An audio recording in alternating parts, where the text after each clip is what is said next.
Ngayon na guys, binaban ko na to sa asin, tsaka hinugasan, tsaka piniga, para hindi na siya mapait. Iluluto na lang. Ang gagawin guys, unahin ko muna yung itlog, siyempre yung mantika. Init na ang mantika. Siyempre, pag mainit na ang mantika, unahin ko yung itlog. Ayan. Pepper. Haluin ko. Ayan.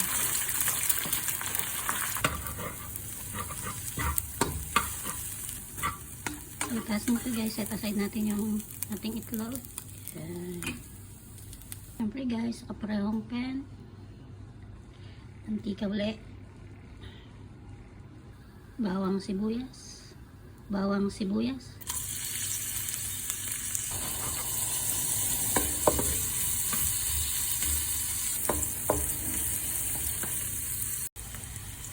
Isunod na natin ang ampalaya.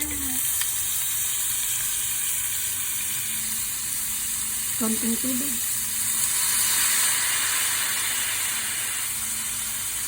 Tapos 1 teaspoon salt at pampalasa.